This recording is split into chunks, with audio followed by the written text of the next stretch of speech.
دنیا میں آج تقریباً 15% مسلمان شیعہ مسلک سے تعلق رکھتے ہیں اور انہیں شیعہ مسلمان کہا جاتا ہے۔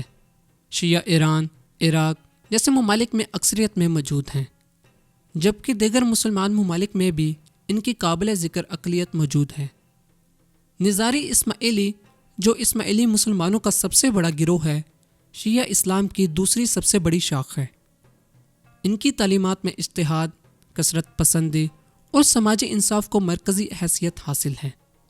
آغا خان، جو اس وقت نظاری اسماعیلی شیعوں کے امام ہیں، وہ دعویٰ کرتے ہیں کہ وہ فاطمی خلفہ کے جانشین ہیں اور اپنے پیروکاروں کی روحانی اور سماجی قیادت کرتے ہیں، اور ان کی قیادت میں نظاری اسماعیلی دنیا بھر میں ایک مضبوط اور منظم برادری کے طور پر پہچانے جاتے ہیں۔ نظاری اسماعیلی بھی 12 امامی کی طرح، یعنی جو 12 اماموں کو مانتے ہیں، جعفری مکتب فقہ کی پابندی کرتے ہیں۔ فی الحال آغا خان پنجم نظاری اسماعیلیوں کے روحانی پیشوا اور امام ہیں۔ آج ہم آغا خان اور نظاری اسماعیل اماموں کی تاریخ، ان کے شجرہ نسب اور ان کی امامت کے بارے میں بات کریں گے۔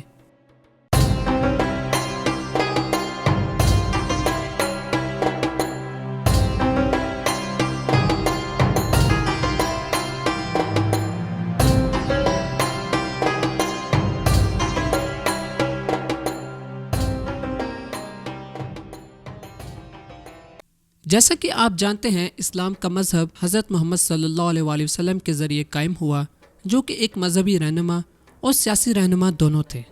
جب آپ صلی اللہ علیہ وآلہ وسلم کا انتقال 632 میں ہوا تو آپ ایک وسیع سلطنت چھوڑ کر چلے گئے، جو بیشتر عرب پر حکمرانی کرتی تھی۔ سنیوں کے مطابق حضرت محمد صلی اللہ علیہ وآلہ وسلم نے کوئی واضح جانشین مقرر نہیں کیا تھا، چونکہ آپ کے بیٹے بچپن میں ہی وفات پا گئے تھے، اسی لیے خلافت کے مسئلے پر ایک بحران پیدا ہو گیا۔ آپ کی وفات کے بعد کے انتشار میں آپ کے قریبی دوست اور سسر حضرت ابو بکر کو خلیفہ منتخب کیا گیا، جس کا مطلب ہے جانشین۔ حضرت علی، جو کہ آپ کے قریبی رشتہ دار تھے، انہیں خلافت سے دور رکھا گیا۔ حضرت علی آپ صلی اللہ علیہ وسلم کے چچا زاد بھائی تھے اور ان کی شادی حضرت فاطمہ سے ہوئی تھی، جو کہ آپ صلی اللہ علیہ وسلم کی بیٹی تھی۔ اسی لیے بہت سے مسلمانوں کا خیال تھا کہ حضرت علی خلافت کے زیادہ مستحق تھے۔ شیعوں کے مطابق حضرت محمد صلی اللہ علیہ وسلم نے حضرت علی کو اپنا جانشین مقرر کیا تھا۔ شیعوں کے نزدیک حضرت علی پہلے خلیفہ ہیں، نہ کہ چوتھے۔ شیعہ کئی صحابہ کو حضرت علی کے مخالف اور ظالم سمجھتے ہیں، اسی لیے وہ زیادہ تر اماموں پر بھروسہ کرتے ہیں۔ اس سیاق میں امام کا مطلب رہنما یا ہدایت کرنے والا ہے۔ شیعوں کے لیے امام صرف نبی کریم صلی اللہ علیہ وسلم کی اولاد میں سے ہونا چاہیے۔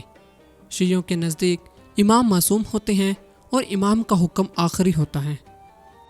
اب ہم نظاری اسماعیلی اماموں کے شجرہ نسب پر نظر ڈالتے ہیں۔ یہ شجرہ حضرت علی سے شروع ہوتا ہے، جو پہلے امام تھے۔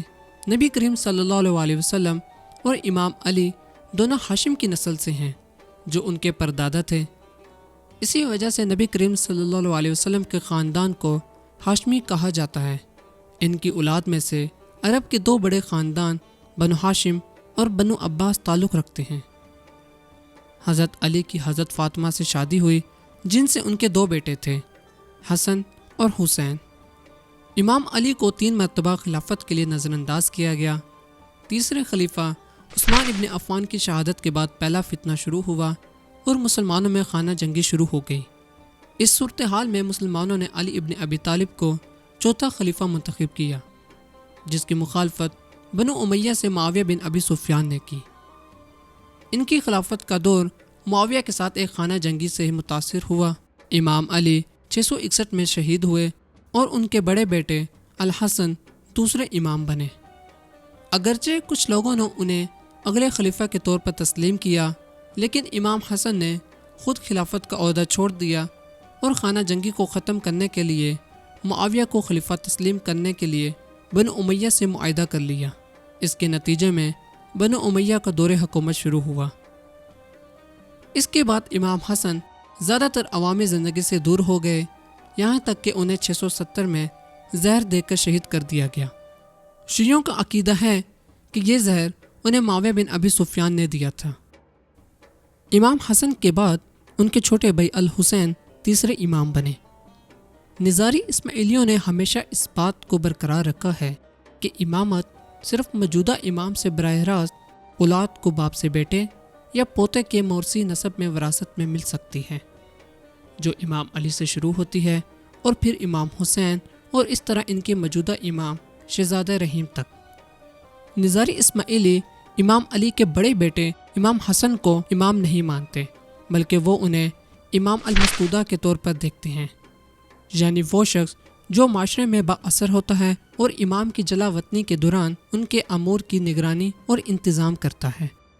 یہ حقیقت نظاری اسماعیلیوں کی روزانہ کی نمازوں میں 3 مرتبہ پڑھنے سے واضح طور پر ظاہر ہوتی ہے، جس میں امام حسن کا نام ان میں شامل نہیں ہے، حالانکہ امام حسن ابن علی حضرت محمد صلی اللہ علیہ وسلم کے ذاتی خاندان اور اہل بیت کا حصہ ہیں اور بہت ہی قابل احترام ہیں، لیکن 12 امامی امام حسن کو دوسرے امام کے طور پر دیکھتے ہیں۔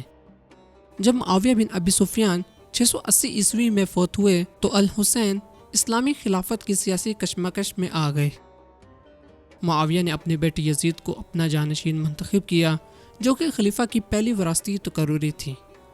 یہ اقدام انتہائی غیر اسلامی سمجھا گیا کیونکہ اس کے نتیجے میں ایک رسمی سلطنت اموی سلطنت کی بنیاد رکھی گئی۔ امام حسین نے معاویہ کے بیٹے یزید کی بیعت کرنے سے انکار کر دیا، نتیجتاً 680 عیسوی میں امام حسین اور ان کے خاندان کو کربلا کی جنگ میں شہید کر دیا گیا، اور یہ واقعہ آج بھی پوری اسلامی دنیا میں غم سے منایا جاتا ہے، اور امام حسین کو ایک عظیم معصوم شہید کے طور پر خراج عقیدت پیش کیا جاتا ہے۔ کربلا کی اس جنگ میں زندہ بچ جانے والے امام حسین کے بیٹے علی زین العابدین شامل تھے، جو چوتھے امام بنے۔ وہ ان اماموں میں سے آخری امام ہیں جنہیں تمام شیعہ امام سمجھتے ہیں۔ اس مقام پر امام اکثریت میں سیاسی زندگی سے علیحدہ ہو گئے، اس کے بجائے انہوں نے مکہ یا مدینہ میں پرسکون زندگی گزاری اور اپنی تعلیم اپنے شاگردوں تک پہنچائی، جنہوں نے بالآخر شیعہ عقیدے کی تشکیل دی۔ علی زین العابدین کے انتقال کے بعد شیعوں میں پہلے فرقہ واریت کا آغاز ہوا۔ یہاں پہلی شاخ زیدی شیعہ ہیں، وہ زید ابن علی کو 5واں امام سمجھتے ہیں۔ دوسرے شیعہ گروہ اسماعیلی اور 12 امامی علی ابن الحسین کے دوسرے بیٹے محمد باقر کو 5واں امام سمجھتے ہیں۔ امام باقر کی زوجہ فاطمہ بنت القاسم تھیں، جن کی کنیت ام فروہ تھی۔ ام فروہ کے والد اسلامی فقہ کے ماہر القاسم تھیں، جو محمد بن ابی بکر کے بیٹے تھے۔ ان کی والدہ اسماء بنت عبد الرحمن بن ابی بکر تھیں۔ اس لحاظ سے ام فروہ پہلے خلیفہ حضرت ابو بکر صدیق کی پڑپوتی تھیں، اپنے والدہ کی طرف سے بھی اور اپنے والد کی طرف سے بھی۔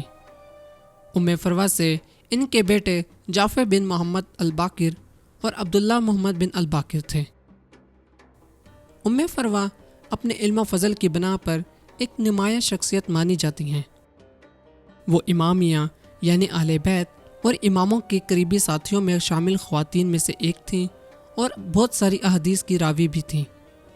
انہوں نے امام زین العابدین سے بہت سی حدیث روایات کی۔ امام باقر نے مدینہ میں ایک پرسکون زندگی گزاری اور 732 میں وفات پائی۔ ان کے بعد ان کے بیٹے جعفر الصادق چھٹے امام بنے۔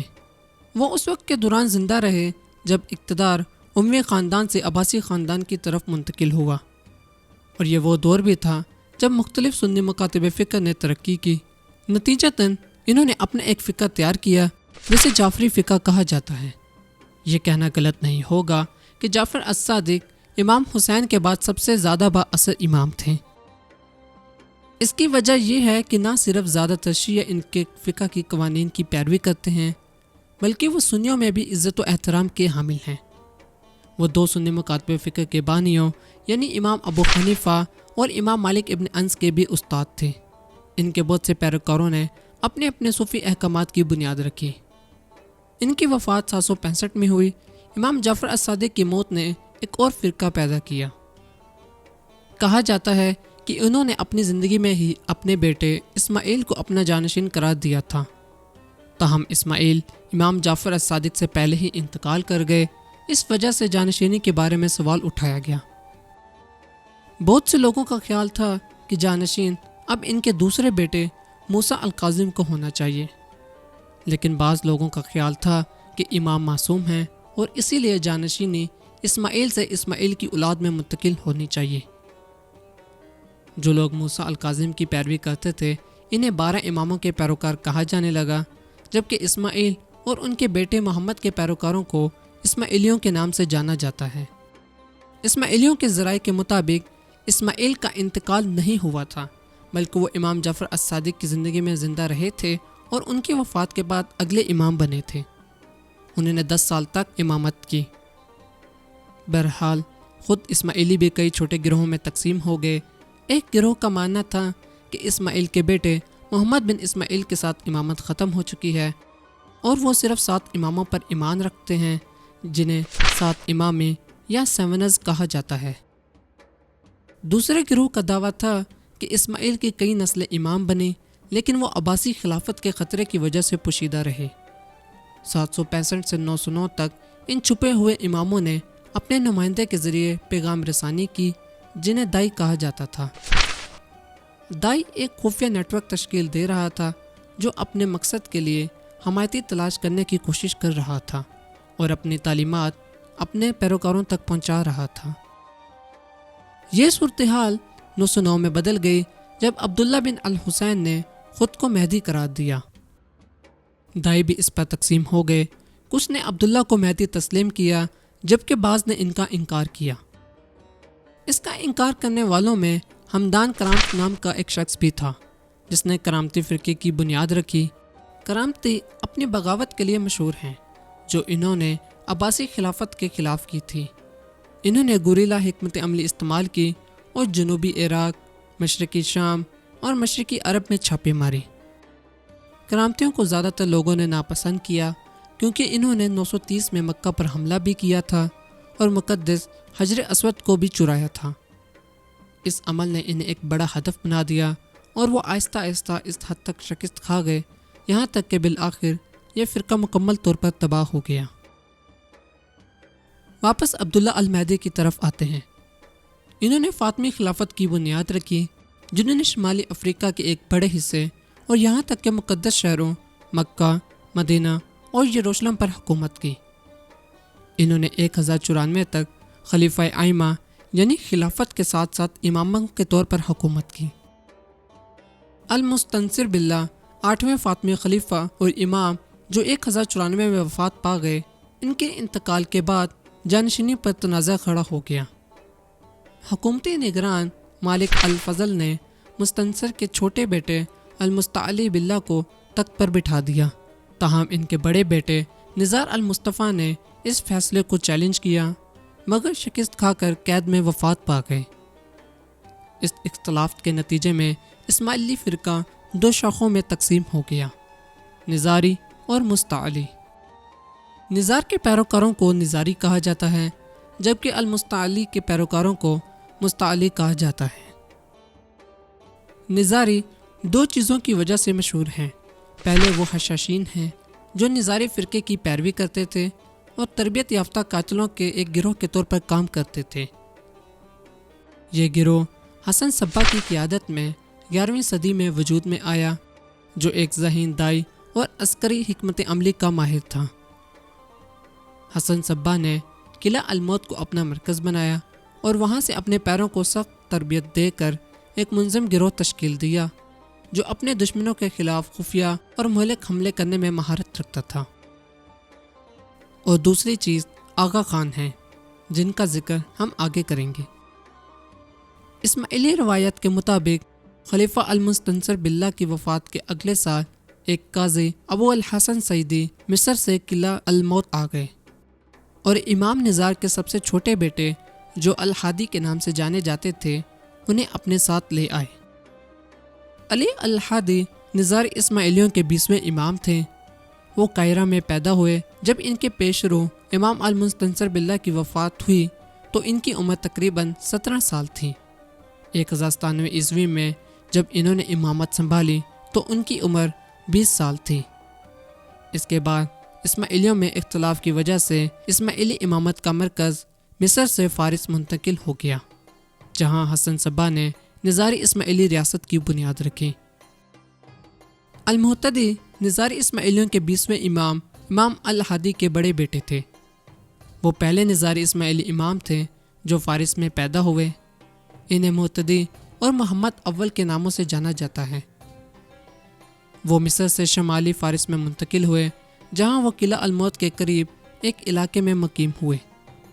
یہاں انہیں نظاری رہنماؤں حسن صبا اور کیا بزرگ کی حفاظت حاصل تھی۔ ان کی وفات کے بعد ان کے بیٹے الحسن نے قلعہ الموت پر پوشیدہ رہتے ہوئے امامت کی۔ تاہم نظاری ذرائع کے مطابق ان کے بعد نظاری امام حسن دوم سے لے کر رکن الدین خورشاہ تک قلعہ الموت میں حکومت کرتے رہے۔ امام رکن الدین خورشاہ نظاری اسماعیلیوں کے 5ویں اور آخری امام تھے جنہوں نے قلعہ الموت پر حکومت کی۔ انہوں نے منگول حملہ آوروں کے ساتھ طویل مذاکرات کیے اور ان کی قیادت میں قلعہ الموت منگول سلطنت کے حوالے کر دیا، جس کے ساتھ فارس میں نظاری ریاست کا اختتام ہوا۔ شمس الدین محمد رکن الدین خورشاہ کے سب سے چھوٹے بیٹے تھے۔ وہ پہلے امام تھے جنہوں نے منگول سلطنت کے ہاتھوں نظاری ریاست کی تباہی کے بعد امامت سنبھالی اور اپنی زندگی اپنی شناخت چھپانے میں گزاری۔ تاہم شمس الدین محمد کی وفات کے بعد ان کے بڑے بیٹے علاؤ الدین مومن شاہ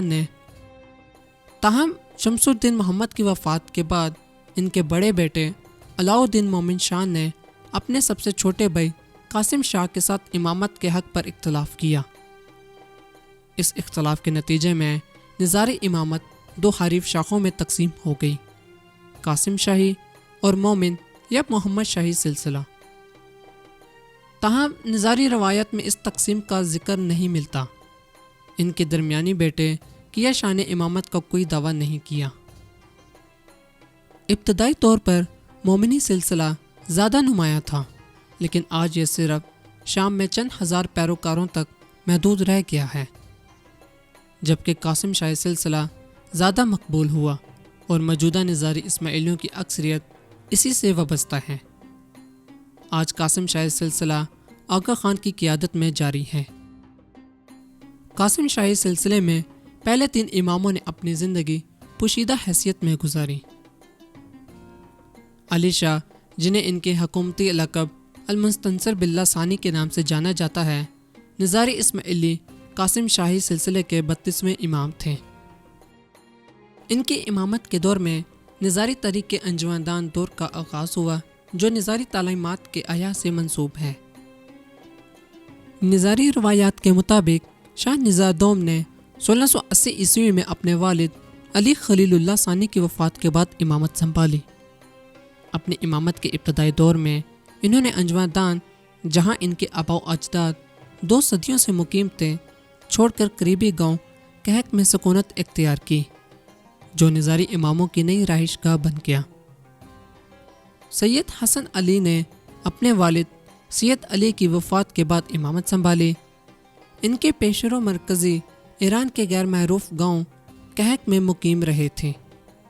وہ کئی سالوں بعد پہلے نظاری امام تھے جو عوام میں نمایاں ہوئے اور مقامی معاملات میں اہم کردار ادا کیا۔ وہ خطے کے گورنر شاہ رخ خان افشار کے بہت قریبی سمجھے جاتے تھے، جیسا کہ اس بات سے ظاہر ہوتا ہے کہ ان کی بیٹی کی شادی شاہ رخ کے بیٹے لطف علی خان سے ہوئی تھی۔ حسن علی بیگ کے بعد ان کے بیٹے قاسم علی نے امامت سنبھالی، پھر ان کے بعد ان کے بیٹے ابو الحسن علی نے۔ ابو الحسن علی کے بعد ان کے بیٹے شاہ خلیل اللہ سوم نظاری اسماعیلی شیعہ کے 45ویں امام بنے۔ وہ 1740 میں ایرانی شہر کرمان میں پیدا ہوئے۔ ان کی پرورش محلات میں ان کے چچا مرزا محمد باقر کی نگرانی میں 2 سال کی عمر میں شروع ہوئی اور انہوں نے اپنی ابتدائی رسمی تعلیم گھر پر حاصل کی۔ 1792 میں انہوں نے اپنے والد ابو الحسن علی کے انتقال کے بعد امامت سنبھالی۔ خلیل اللہ نے امامت کا مرکز کرمان سے کہک منتقل کیا اور وہاں سے 20 سال تک قیادت کی۔ ان کا نام شاہ خلیل اللہ ایک صوفی بزرگ نعمت اللہ سلسلے سے ماخوذ تھا، جو نظاری اور نعمت اللہ صوفیوں کے درمیان قریبی تعلق کو ظاہر کرتا تھا۔ 1815 میں وہ یزد منتقل ہو گئے تاکہ اپنے ہندوستانی پیروکاروں کے قریب رہ سکیں۔ 1817 میں 17 سال کی عمر میں شاہ خلیل اللہ ایک شدت پسند اثنی عشریہ شیعہ عالم ملا حسین یزدی کی اشتعال انگیزی کے نتیجے میں قتل کر دیے گئے۔ ملا حسین یزدی نے اثنی عشریہ پیروکاروں کو امام کے گھر پر حملہ کرنے کے لیے اکسایا۔ اس حملے کی اصل وجہ کچھ نظاری اور اثنی عشریہ دکانداروں کے درمیان پیدا ہونے والا تنازع بتایا جاتا ہے۔ تاہم ممکنہ طور پر ملا حسین یزدی کا مقصد نظاریوں کے بڑھتے ہوئے اثر و رسوخ کو کمزور کرنا تھا۔ حملے کے دوران امام کا گھر بھی لوٹ لیا گیا۔ بعد میں قاجار سلطنت کے بادشاہ فتح علی شاہ قاجار نے ملا حسین یزدی کو اس حملے کی پاداش میں سزا دی کیونکہ ان کے امام کے ساتھ اچھے تعلقات تھے۔ شاہ خلیل اللہ سوم کو عراق کے مقدس شہر نجف میں سپرد خاک کیا گیا، جہاں ان کے رشتہ داروں اور اولاد کی قبریں بھی موجود ہیں۔ شاہ خلیل اللہ وہ آخری نظاری امام تھے جنہوں نے اپنی پوری امامت فارس یعنی ایران میں بسر کی۔ ان کی وفات کے بعد ایران کے اسماعیلی اتنے مضبوط ہو چکے تھے کہ وہ آخر کار کھل کر سامنے آ سکیں اور تقریباً 500 سال سے جاری تکیہ یعنی اپنے عقیدے کو چھپانے کی حکمت عملی کو ترک کر دیا۔ ان کے بعد ان کے بڑے بیٹے حسن علی شاہ، جو محمد حسن کے نام سے بھی جانے جاتے تھے، نظاری اسماعیلیوں کے 46ویں امام بنے۔ ایران کے بادشاہ فتح علی شاہ قاجار نے نہ صرف انصاف فراہم کیا بلکہ اپنی بیٹی شہزادی سرور جہاں خانم کی شادی نوجوان امام حسن علی شاہ سے کر دی اور انہیں محلات کے علاقے میں وسیع زمینیں جہیز کے طور پر عطا کی۔ مزید فتح علی شاہ نے حسن علی شاہ کو قم کا گورنر مقرر کیا اور انہیں آغا خان کا اعزازی خطاب دیا۔ یوں آغا خان کا لقب اس خاندان میں شامل ہوا اور حسن علی شاہ آغا خان محلاتی کے نام سے معروف ہو گئے۔ بعد میں یہ لقب ان کے جانشینوں میں موروثی طور پر منتقل ہوتا رہا۔ آغا خان اول کی والدہ بعد میں ہندوستان منتقل ہو گئیں، جہاں 1851 میں ان کا انتقال ہوا۔ امام حسن علی شاہ کو فتح علی شاہ قاجار کی زندگی میں بڑی عزت اور سکون حاصل رہا۔ وہ دربار میں نہایت عزت کی نظر سے دیکھے جاتے تھے۔ امام حسن علی شاہ کے بعد ان کے بڑے بیٹے آغا خان دوم نے امامت سنبھالی۔ وہ اپنے والد آغا خان اول اور ان کی زوجہ سروے جہاں خانم کے واحد زندہ بچ جانے والے بیٹے تھے۔ چونکہ ان کی والدہ قاجار خاندان کی شہزادی تھیں، اس لیے وہ ایرانی شاہی خاندان کے فرد بھی شمار کیے جاتے تھے۔ جب ان کے والد کا انتقال ہوا تو ایران کے بادشاہ ناصر الدین شاہ قاجار نے ان کی شاہی حیثیت کو تسلیم کیا۔ اس کے علاوہ ناصر الدین شاہ نے آقا علی شاہ کو اعزاز کے طور پر ایک شاہی لباس یا پوشاک اور ہیروں سے جڑے ہوئے قاجاری تاج کا نشان بھی بھیجا، جو آغا خان خاندان اور قاجاری شاہی خاندان کے درمیان تعلقات کی علامت تھی۔ اپنی زندگی میں انہوں نے نہ صرف اپنی برادری کے لیے بہترین کام کیا بلکہ برصغیر کے وسیع تر مسلم طبقے کے لیے بھی خدمات سر انجام دیں۔ وہ دوسرے نظاری امام تھے جنہوں نے آغا خان کا لقب اختیار کیا۔ آغا خان دوم کی شادی فاتح علی قاجار کی پوتی شمس الملوک سے ہوئی، جن سے ان کا بیٹا سلطان محمد شاہ ہوا۔ سلطان محمد شاہ اپنے والد کے بعد اگلے امام بنے اور آغا خان سوم کے نام سے مشہور ہوئے۔ وہ آل انڈیا مسلم لیگ کے بانیوں میں شامل تھے اور اس کے پہلے مستقل صدر بھی رہے۔ ان کا مقصد برطانوی ہندوستان میں مسلمانوں کے حقوق کا تحفظ اور ان کے مفادات کو آگے بڑھانا تھا۔ آغا خان کی تعلیمی اصلاحات کے نظریات دیگر مسلم سماجی مصلحین سے کافی حد تک مماثل تھے، تاہم وہ خواتین کی تعلیم کو محض ایک اصلاحی اقدام کے بجائے خواتین کے خود مختار مستقبل کے لیے ایک ضروری پہلو سمجھتے تھے۔ آغا خان نے برطانوی راج پر زور دیا کہ وہ برصغیر میں مسلمانوں کو ایک الگ قوم کے طور پر تسلیم کریں، جسے بعد میں دو قومی نظریہ کے طور پر جانا گیا۔ 1932 میں انہیں لیگ آف نیشنز میں ہندوستان کی نمائندگی کے لیے نامزد کیا گیا اور 18ویں اسمبلی کے صدر کے طور پر خدمات سر انجام دیں۔ آغا خان سوم نے 4 شادیاں کیں۔ ان کی پہلی شادی شہزادی بیگم سے ہوئی جو ان کی چچا زاد بہن اور آغا خان اول کی پوتی تھی۔ 1908 میں انہوں نے کلیوپٹریسا میگلینو سے شادی کی جن سے ان کے 2 بیٹے ہوئے، گوئسپ مہدی خان اور پرنس علی خان۔ 1944 میں انہوں نے یوان بلانش لیبروز سے 4تھی شادی کی۔ وہ ابتدا میں ان کی سوشل سیکرٹری تھی لیکن بعد میں انہوں نے اسلام قبول کر لیا اور 1954 میں انہیں ماتا اسلامت کا خطاب دیا گیا۔ آغا خان سوم کے بیٹے پرنس علی سلمان خان جو علی خان کے نام سے مشہور تھے پاکستان کے سفیر رہے۔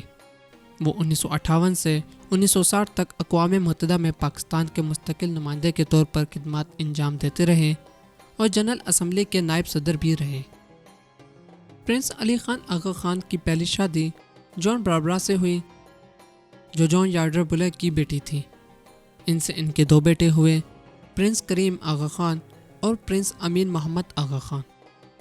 تاہم 1949 میں ان کی شادی طلاق پر ختم ہوئی جس کی ایک بڑی وجہ علی خان کے ازواجی تعلقات سے باہر کے تعلقات تھے۔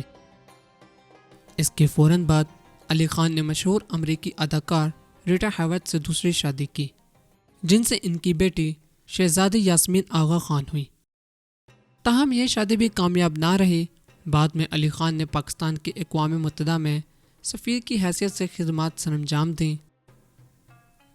لیکن 12 مئی 1960 کو فرانس کے شہر میں ایک کار حادثے میں سر پر چوٹ لگنے کے باعث ان کا انتقال ہو گیا۔ آغا خان سوم کی وفات کے بعد ان کے 20 سالہ پوتے پرنس کریم آغا خان 49ویں نظاری امام اور آغا خان چا حرم بنے۔ ان کے والد پرنس علی خان جو کہ حادثے میں وفات پا گئے تھے، اس کے بعد ان کے چچا پرنس صدر الدین آغا خان امامت کے براہ راست حقدار تھے، لیکن آغا خان سوم کی وصیت کے مطابق ان کے بڑے پوتے کو جانشین مقرر کیا گیا۔ یہ نظاری اسماعیلی امامت کی تاریخ میں دوسری بار ہوا کہ امام کے بیٹے کے بجائے اس کے پوتے کو امامت دی گئی۔ اپنے پیروکاروں کے نزدیک آغا خان چہارم کو مذہبی لقب مولانا حاضر امام سے بھی جانا جاتا تھا۔ 1957 میں امامت سنبھالنے کے بعد آغا خان چہارم نے اپنے پیروں کو درپیش مختلف سیاسی اور اقتصادی تبدیلیوں میں رہنمائی فراہم کی۔ ان میں امریکی ممالک کی آزادی، یوگانڈا سے ایشیائی باشندوں کا انخلا، تاجکستان سمیت وسطی ایشیا ریاستوں کی سابق سوویت یونین سے آزادی اور افغانستان اور پاکستان میں مسلسل عدم استحکام شامل تھے۔ 2013 میں وینٹی فیئر کے مطابق آغا خان چہارم کی مجموعی دولت 13.3 بلین امریکی ڈالر سے زائد تھی۔ فوربس نے انہیں دنیا کے 15 امیر ترین شخصیات میں شامل کیا تھا۔ آغا خان چہارم آغا خان ڈیولپمنٹ نیٹ ورک کے بانی اور چیئرمین تھے جو دنیا کے سب سے بڑے نجی ترقیاتی نیٹ ورکس میں شامل ہوتا ہے۔ وہ ایک کامیاب کاروباری شخصیت تھے۔ آغا خان چہارم 4 فروری 2025 کو 88 سال کی عمر میں پرتگال میں انتقال کر گئے۔ ان کی وصیت میں انہوں نے اپنے بڑے بیٹے پرنس رحیم الحسینی آغا خان کو اسماعیلیوں کے 50ویں امام یعنی کہ آغا خان پنجم کے طور پر نامزد کیا۔ آغا خان نے 2 شادیاں کیں جن سے ان کے 3 بیٹے اور 1 بیٹی ہوئی۔ آغا خان چہارم کی نجی تدفین کی تقریب 8 فروری کو لسبن میں منعقد ہوئی۔ 9 فروری کو انہیں مصر کے شہر اسوان میں واقع آغا خان کے مزار میں سپرد خاک کیا گیا، جہاں ان کے دادا آغا خان سوم کی آخری آرام گاہ بھی ہے۔ ان کے بعد ان کے بڑے بیٹے پرنس رحیم الحسینی آغا خان اسماعیلی نظاریوں کے 50ویں امام اور آغا خان پنجم کے طور پر نامزد ہوئے۔ تو ناظرین، یہ تھا نظاری اسماعیلیوں کے اماموں کا شجرہ نسب اور انہی سے نکلے ہوئے آغا خان کا شجرہ نسب، جس میں ہم نے دیکھا کس طرح نظاری اسماعیلی مسلمان کس طرح 12 امامی شیعہ مسلمان سے علیحدہ ہوئے۔ ہم اپنے آنے والی ویڈیو میں اسی طرح بہت سے مسلم خاندانوں کا شجرہ نسب دیکھیں گے، تو یاد رہیں سبسکرائب کرنا نہ بھولیں۔ ویڈیو اچھی لگی ہو تو لائک کریں اور نیچے کمنٹ سیکشنز میں اپنی قیمتی رائے کا اظہار ضرور دیں۔ اس کے علاوہ 12 امامی یعنی 12 اماموں کے ماننے والوں کا شجرہ نسب دیکھنے کے لیے اسکرین پر دی گئی ویڈیو پر کلک کریں، اور حضرت محمد صلی اللہ علیہ وسلم کے بعد اسلام کیسے تقسیم ہوا اور سنی اور شیعہ کی مزید شاخوں کے بارے میں جاننے کے لیے اسکرین پر دی گئی ویڈیو کو کلک کریں۔ شکریہ۔